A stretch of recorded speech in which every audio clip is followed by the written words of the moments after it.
Hello there. Within hours of that horrific event, the pro-Hamas brigade and their useful UK idiots were celebrating those 7 minutes of evil that left 2 innocent Jews dead at the hands of an Islamist.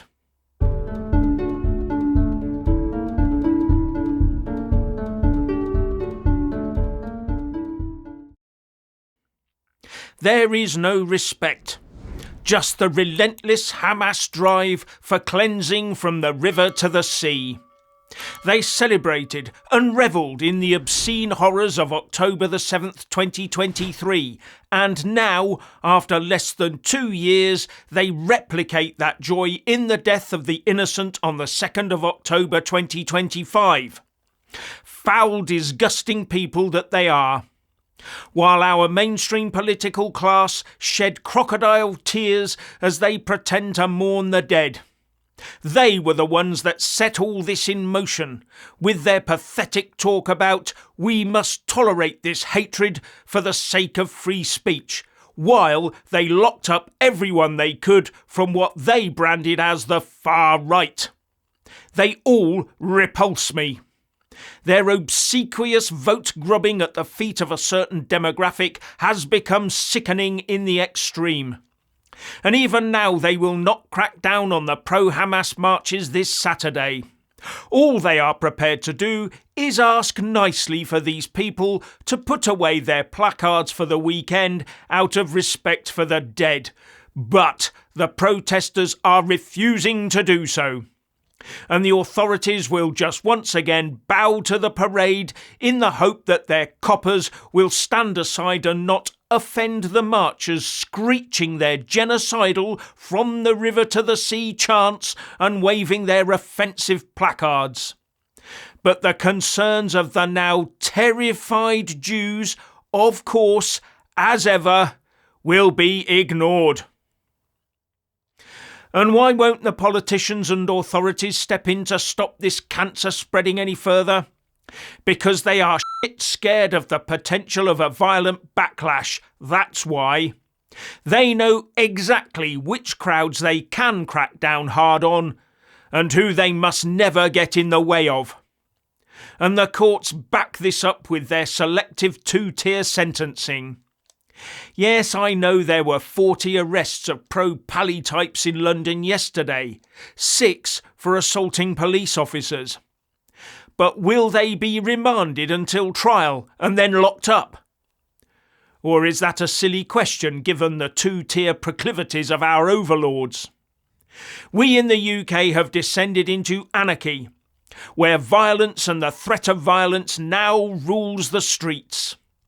The only official response has been to increase security around synagogues and Jewish schools, while saying they will do all they can to keep Jews safe in the UK.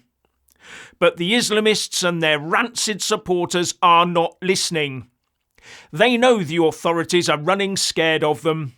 They know that there will be the usual calls by ministers for us to not look back in anger and to tolerate even more of this nonsense. They know it and use that against us. And the breaking news is that the police were put in the middle. The firearms officers yesterday were forced to discharge their weapons to neutralise someone they believed had an explosive device. But as well as killing the perpetrator, one of the people sheltering in the synagogue was killed and another was injured by gunfire, presumably from the police. Now a quick interjection with a big twist. So please listen. Most of you watching right now aren't subscribed, so here's what you need to do after liking this video. Press the subscribe button, then hit the little bell and select all. That way you'll get a notification for every single video the moment it's released. But, and here's the twist, you will not get a notification on your mobile device unless you go into Settings, select Apps, then select YouTube, and then turn on YouTube notifications. If you don't do that, you will never ever get a YouTube notification because your own phone will block it. Okay? And now we have the Home Secretary Shamana Mahmood telling us that the Manchester synagogue attack was purely down to the attacker, when she herself has been photographed and videoed supporting the pro-Pali parades, and saying that Islam is the most important thing in her life. It's about time any remaining MPs who are Christian came out and told us that Christianity is the most important thing in their lives. But they are too fearful of doing so, in case it upsets the ardent followers of other faiths, or upsets those that think religion should never be aired in public. Well, they think only Christianity shouldn't be aired in public, but all other faiths must be. The supine stupidity of our political leaders knows no bounds.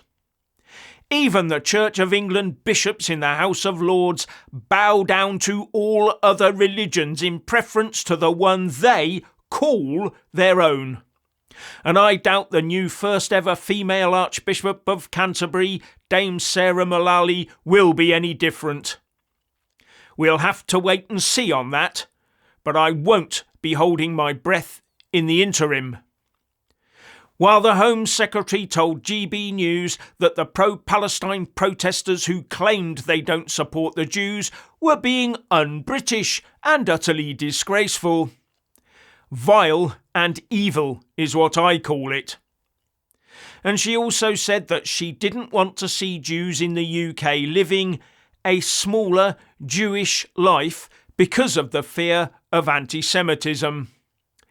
It's a bit late for that type of talk, Home Secretary. I think you'll find they've been hiding their Jewishness more and more as the months wore on after October the 7th, 2023.